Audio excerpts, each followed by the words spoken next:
What if you woke up tomorrow, walked to the kitchen, poured your coffee, and felt that strange pressure in your chest that seemed to come out of nowhere? The hidden danger is that the cholesterol threatening many seniors is often not the number they worry about most, but the unstable plaque silently building inside artery walls. I'm Dr. Franklin, and over the years I've spent working with patients in their 60s and 70s. I've seen good people blindsided by heart trouble even when they thought they were being careful. And here's the part that will surprise you. The real risk can sit quietly for years, then suddenly turn dangerous in a single night. Stay with me until the end because I'm going to share something almost no doctor will tell you. Have you ever been told your cholesterol was fine and still felt uneasy about your heart? Maybe you take your pills, avoid fried foods, and keep telling yourself you'll deal with it at your next checkup.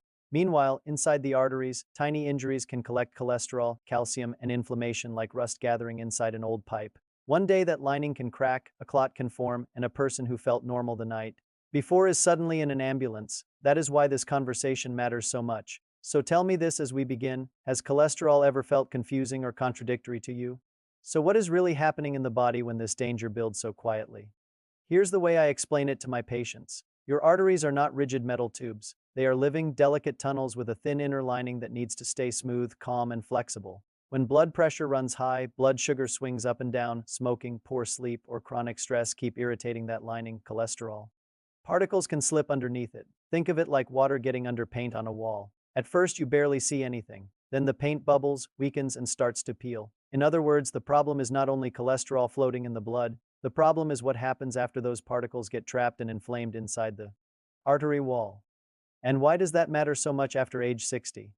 Think of it like a small cut on your skin that never fully heals because it keeps getting rubbed every day. Over time, the body sends repair material there, but some of that repair turns into plaque. Here's what the research is consistently showing us. Plaque becomes especially dangerous when it is inflamed and unstable, not simply when a cholesterol number looks scary on paper. In other words, a lab result is a clue, but your artery health is the real story. If this is helping you understand your body in a new way, make sure you subscribe. And before we go further, tell me your name and where you're watching from, because I love seeing this community learn together. But what does this look like in real life when someone is doing everything right?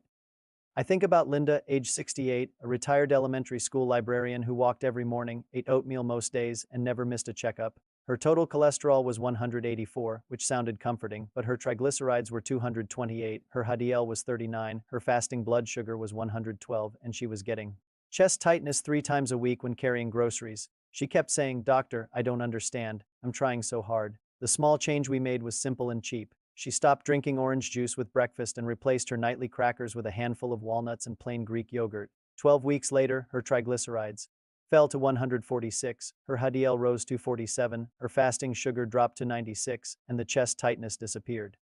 Why did something so small help so much? Because her body was facing repeated sugar spikes and after-meal fat traffic that kept irritating the artery lining day after day, night after night. In other words, her heart was not asking for a perfect life, it was asking for fewer hits. When Linda came back, she smiled, put her hand over her chest, and said, "I finally feel like my body is working with me instead of against me." If you're still here with me and finding this helpful, take a moment to type 2 in the comments. I want to know you're staying with me, because the next part may change how you look at cholesterol forever. So what can you actually do starting now to make plaque less dangerous? First, pay attention to what happens after meals, not just two fasting numbers. Many people eat a healthy breakfast of juice, toast, cereal, and banana, then wonder why they feel tired by mid-morning. The mistake is thinking low-fat automatically means heart-safe. The simple fix is to build meals around protein, fiber, and healthy fats, like eggs with vegetables or yogurt with nuts and berries, because steadier blood sugar means less irritation to the artery wall. In other words, calm meals help create calmer arteries. What else matters more than most people realize? Walking after dinner can be one of the cheapest heart tools you will ever use. A common mistake is believing that one long morning walk cancels out sitting for the rest of the day. It doesn't work that way for many older adults. A 10 to 15-minute stroll after your evening meal helps your muscles soak up sugar and triglycerides before they linger in the bloodstream. Think of it like opening an extra drain before a sink overflows. In other words, the goal is not punishment. The goal is giving your blood somewhere healthy to put that fuel. And what about the foods people avoid for years without needing to? One of the biggest misunderstandings I see is the fear of every bit of fat, while ultra-processed carbohydrates quietly do the real damage. People buy fat-free cookies, fat-free salad dressings, and low-fat snack bars loaded with sugar and starch, then wonder why their numbers stay stubborn. The fix is simple: stop letting labels do You're thinking, choose foods that look close to how they came from nature and read the ingredient list before the front of the box. In other words, your arteries care less about marketing claims and more about what actually hits your bloodstream. Could sleep be affecting your cholesterol danger more than you think? Absolutely. When sleep gets short or broken, stress hormones stay elevated, blood pressure rises, appetite shifts, and inflammation becomes more active. The mistake is treating poor sleep as an annoying part of aging instead of a heart issue. The simple fix is to protect the last hour before bed, dim lights, turn off the television, and keep the bedroom cool and dark. Here's the way I explain it to my patients. Good sleep is like night repair for your artery lining. In other words, better rest gives your heart a chance to recover instead of staying under attack. What is the fifth step that often gets ignored because it is too ordinary to seem powerful? Know your waist size and your blood pressure because those two clues often reveal silent artery stress long before a crisis. The mistake is relying on how you feel. Many people feel fine with a blood pressure of 148/88 and a growing waistline, even as plaque risk rises. The fix is to measure both at home and track trends, not guesses. In other words, what gets measured gets managed, and small course corrections today can prevent big consequences later. And is there one more step that helps more than many seniors expect? Yes, protect and build muscle. After 60, muscle becomes a powerful place for glucose and fats to be used instead of lingering in the bloodstream. The mistake is thinking heart health only comes from cardio while strength slips away year after year. The simple fix is to do light resistance work 2 or 3 times a week, even if that means chair squats, wall push-ups, or carrying grocery bags with good posture. Think of muscle as a storage tank that keeps extra fuel from circling your arteries too long. In other words, stronger muscles often support a calmer metabolism and a safer heart. So what happens when a person makes those changes before the body forces the issue?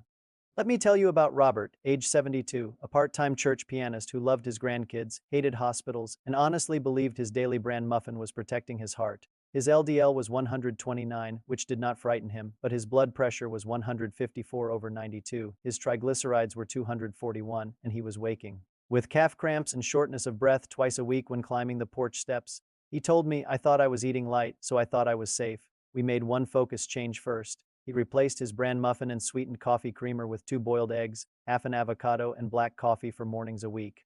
And did it make a real difference? It did. After 10 weeks, his blood pressure came down to 136/80, his triglycerides fell to 163, and the shortness of breath stopped showing up on the porch steps. More importantly, he stopped having that heavy, foggy feeling after breakfast that he had accepted as normal aging. In other words, the problem was not that his body had given up, the problem was that it needed clearer signals. Robert laughed at his follow-up visit and said, "Nobody told me breakfast could be my medicine or my mistake." So what tied Linda and Robert together even though their lab sheets looked different? Neither one needed a miracle, and neither one was failing. Both had been following old advice that sounded sensible but did not match what their bodies needed in their late 60s and early 70s. One was drinking her sugar in the morning and snacking on crackers at night. The other was starting the day with a muffin that pushed blood sugar and triglycerides in the wrong direction. In other words, hidden cholesterol danger often grows in the gap between what seems healthy and what is actually calming the artery wall. That is why I want you to look for patterns, not perfection, and relief, not punishment, as you make changes. Now, before you rush off and change everything in your kitchen tonight, can I give you one very important reminder? If you take medication for cholesterol, blood pressure, or diabetes, please talk with your own doctor or pharmacist before making major changes to meals, supplements, or routines. I say that warmly because I want you safe, not scared. Sometimes the same steps that help your numbers also change how your medications affect you. In other words, this is not about doing it alone. It is about working with your medical team so your progress is steady, smart, and safe. So where do good people go wrong even when they mean well? Mistake 1, focusing only on total cholesterol. I see this all the time. A person relaxes because one number looks decent while triglycerides, blood sugar, waist size, or blood pressure are waving red flags. In other words, heart danger is a pattern, not a single lab line, and that pattern deserves attention. What is another trap almost nobody warns seniors about? Mistake 2, assuming symptoms always show up early. Plaque can build quietly for years, and then a crack or clot turns a silent problem into an emergency overnight. In other words, waiting for dramatic pain is like waiting for smoke after the fire has already spread through the wall. And what mistake keeps healthy intentions from turning into results? Mistake 3, trusting labels more than ingredients. Foods sold as heart-healthy, low-fat, or whole grain can still flood the bloodstream with starch, sugar, and seed oils when they are highly processed. In other words, your body responds to what you eat, not to the promises printed on the package. Could being too strict backfire? Mistake 4, trying to be perfect for 3 days and then giving up for 3 weeks. That cycle creates guilt, stress, and more inconsistency, which keeps the body bouncing instead of healing. In other words, the heart does better with steady habits than heroic bursts. And what is the last mistake I want you to watch for? Mistake 5, believing age means damage cannot improve. I have seen people in their late 60s, early 70s, and beyond lower triglycerides, improve blood pressure, reduce symptoms, and feel stronger with very small daily changes. In other words, aging changes the pace of progress, but it does not cancel the possibility of progress. So if you've been confused for years, are you behind?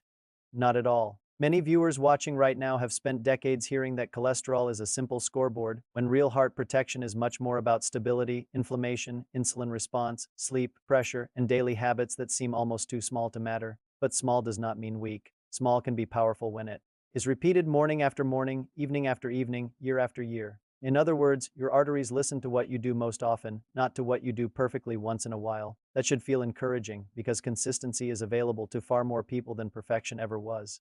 So where does all of this leave you tonight? I keep thinking about Linda saying, "I finally feel like my body is working with me instead of against me." That is what I want for you, not fear, not confusion, agency. Because when you understand that the hidden cholesterol danger is inflammation and unstable plaque, not just a single number, you take your power back. Start tomorrow. With one calmer breakfast, take a short walk after dinner, check your blood pressure, sleep with the television off, write down what you notice. Your next step does not have to be dramatic. Those are small steps, but small steps done consistently can change the direction of a life. And if you needed permission to begin again, let this be it. You have been trying your best, and a lot of you were simply given the wrong information. If this video helped, give it a like. It takes 1 second, and it helps this message reach more seniors who are worried in silence. Share it with a husband, wife, brother, sister, or friend who keeps saying their numbers are fine but still does not feel right. And in the next video, I'm going to show you the breakfast foods that look healthy on the table but quietly raise artery risk after 60. So make sure you subscribe. As always, this video is for education and encouragement, not personal medical care, so please partner with your doctor for advice that fits you. Take good care, and I'll see you soon.